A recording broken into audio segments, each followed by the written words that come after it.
Alright, ladies and gentlemen, I'm here on the show. I'm doing a news video tonight here, so let's start some wrestling.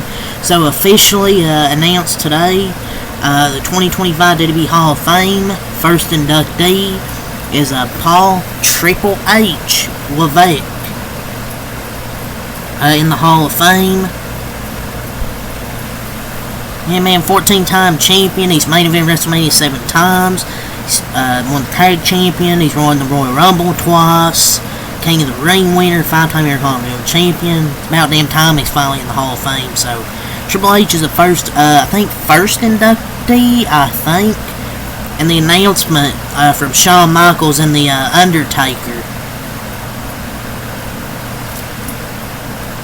So, there's that. So, via Jackie Redmond, CM Punk was asked who he'd like to see in the Women's Royal Rumble this Saturday. The pay-per-view's this weekend.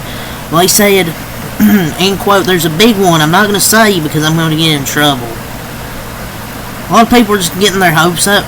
It's going to be, obviously, his wife. I want to see AJ Lee return. I'm not going to get my hopes up because I've got my hopes up a few times, but look, in wrestling, never say never. Never say never. I think she'll make a one-off appearance. Everyone thought Edge was done when he was done. He come back. I think she might be open to it. We'll see. I'm not gonna get my hopes up. We'll see. Never say never. I wouldn't get my hopes up. I would keep them low. But we'll see. I'd like to see it happen. But if it is her, I'll lose my mind. But we'll see. So NXT this week pulled in 827,000 viewers. And 827,000 viewers. They've been pulling about 800,000 viewers.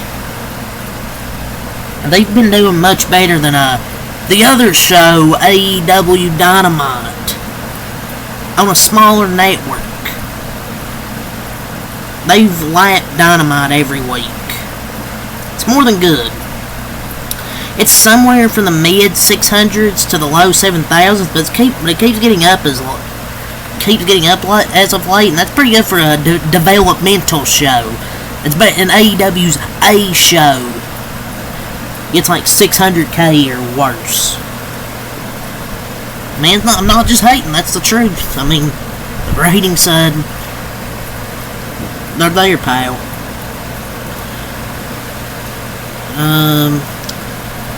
So the possibility of the Royal Rumble going 2 nights has been discussed via Fightful Select. We don't need it. I don't want it, man. We gotta stop with these 2 nights. Just go 4 hours. Yes, SummerSlam I don't think needs it. 2 nights, fine, 1 women, 1 men, but it makes more sense for, say, a SummerSlam or a Survivor Series.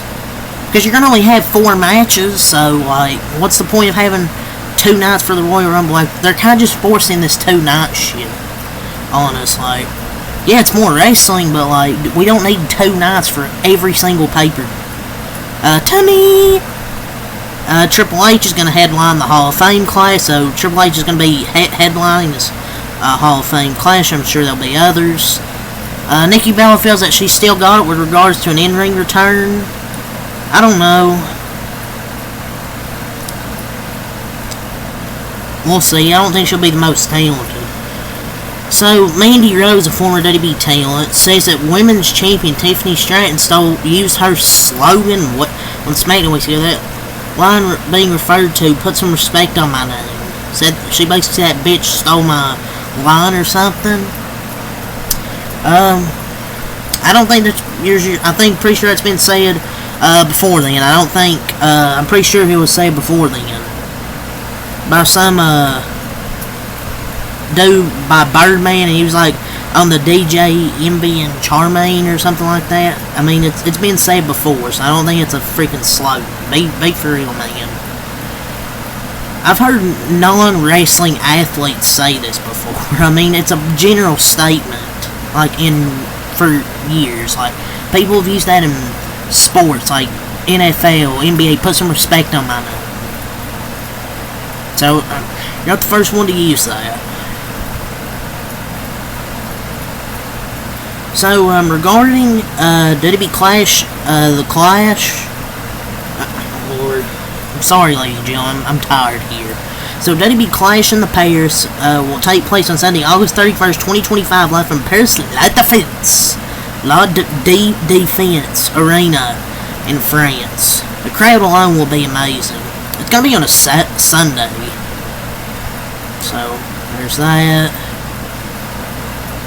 Roman Reigns says that Cody Rhodes has never been more relevant when he's involved in the Bloodline. So, I don't know why we need to be still talking about this. Like, I don't know why he's still talking about this.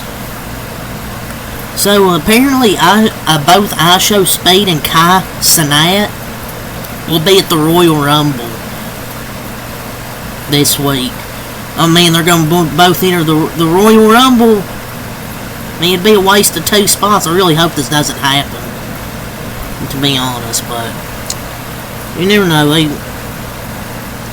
They could, but I think it's all for wrestling here. I know Roman Reigns is officially, along with Paul Heyman, is a cover star for 2K25. The WWE 2K games, I really don't care for at this point. They're just whatever, to be honest. I mean, it's not like they're great. I know there's some more stuff to talk about. Via PW Insider, Dakota Kai's confirmed to have been diagnosed with a concussion. She'll be out of the ring until she passes the concussion protocol. I think it was off a spot where Zoe Stark, I believe, hit a drop kick. Her head kind of really good. It was pretty. It was like a whiplash. So she has a concussion. She'll be out until she passes the protocol. Jordynne Grace officially signed a multi-year deal with WWE. Not a surprise here, as she leaves TNA. Also, Dakota Kai's been pulled off the road, so don't know how long she'll be out. The official theme song for 2025 is Von Dutch by Charlie XCX. And I don't really care for it. I mean, I know people are like, oh, have rock music. Well, if there was more bangers and rock music, I'm sure they would use it. But they ain't been really that good of a rock banger in years. So, I mean, they could have used something else. I mean, I don't think this is bad. I mean, it's okay, but I don't think it's for a wrestling show. Like, I don't think the song's bad. I've listened to it, but, like, I don't think it's a wrestling show. For a wrestling show, no. So now we'll talk about some NBA here. So per Anthony V. Slater, the Golden State Warriors reportedly view Zach LaVine as a more safer option than Jimmy Butler. LaVine is viewed by some within the organization as a safer option. At 29, he's 5.5 years younger, and some $6 million cheaper than Butler this season. Though his contract extends longer, and he's had some recent health concerns, those are risks all over the board. LaVine is the better choice here than Butler, obviously. But would he be a short team rental for us? Are we going to keep him? I don't think Jimmy Butler moves the needle. LaVine's a younger. Jimmy Butler would make no sense. Zach LaVine's the perfect player. Out of these two, if you want to trade for one, go for Zach LaVine. Jimmy Butler's 35. I mean, there's no point in trading for Jimmy Butler. I mean, LaVine's what, 5 years younger, 6 years younger. So, and he's more of a scorer. So, that's just kind of my thoughts on that. So, Jimmy Butler's reportedly communicated that he doesn't want to go to Sacramento or Memphis. Oh yeah, anywhere but Miami or Memphis or Sacramento. Yeah, sure. Bro literally told us anywhere but Miami a couple weeks ago. Bro's full of shit. I don't know why he doesn't want to go to Memphis. Memphis is literally a top 5 team in the West. But yeah, he said anywhere but Miami. Bullshit. Adam Silver suggests NBA could shorten games to 10-minute quarters. This is your idea to stop scoring. 2 minutes. The length of the game isn't the problem. 12-minute quarters are fine. I don't see the issue with 12 minutes. Like, he's worried about the wrong damn thing. Like, I hate this idea. Like, why are we shortening the game? Like, what's the point? It's not the game length that's the problem, it's the overflow of the ads. The multitude of fouls to timeouts makes the game unwatchable to people. It's not, oh, shorten the game. No.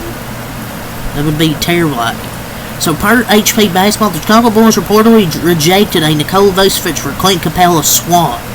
So two sources shared that the Hawks, Hawk Tua, had contacted the Bulls about a swap of Capella's expiring contract for Nikola Vucevic, but that the Bulls wanted other assets attached, presumably because of other deals he's discussed. The Bulls shouldn't have even picked up the phone. What are the Hawks trying to cook? Like, what are they trying to cook here, man? Like, don't let them cook. There's a potential 3-team trade framework that could send Jimmy Butler to Golden State, Wiggins to Toronto, and Bruce Brown to Miami per HP Basketball. Trading Wiggins would be idiotic at this point. Not for Jimmy Butler. Fuck that. So, Shams Charania talks about the De'Aaron Fox trade talks. The key so far in conversations with all those teams, they've said they want win-now players, they want draft capital as well. I mean, I feel like they're going to try and trade for as much as they can. I'll do an NFL news video maybe when I don't know. I was going to talk about some here, but I'm already 11 minutes in. Ryan Russillo argues that Jason Tatum has a higher trade value than Giannis. It's the best Tatum has ever played. Is the man retarded? Giannis is an MVP caliber player. Tatum has never been once in that category. Motherfucker says his shit. The Boston Celtics are open to trading Jaden Springer. I don't know, I mean, maybe. The Lakers have checked in on Miles Turner. Oh, the Lakers have checked in on another player? Yeah, they're not getting. That's all the NBA news, and I'll talk about a little NFL in this video. One. So, per the Athletic NFL, the Ravens are highly unlikely to trade tight end Mark Andrews this offseason.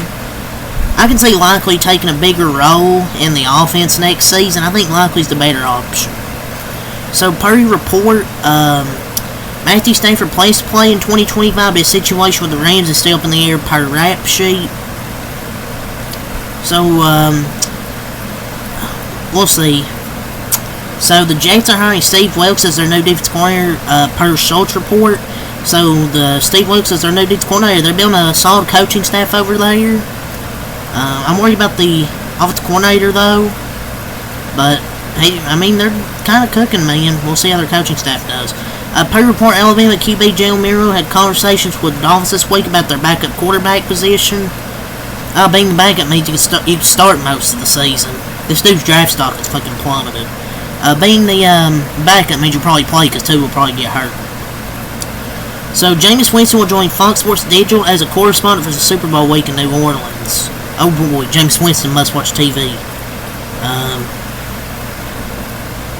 Per report, the 49ers plan to restructure the contract with All-Pro Fred Warner, which could free up $12 million in cap space. So they're going to try and free up some cap space. Greg Olsen says it sucks to not be calling the Super Bowl for Fox this year, to being demoted for Tom Brady.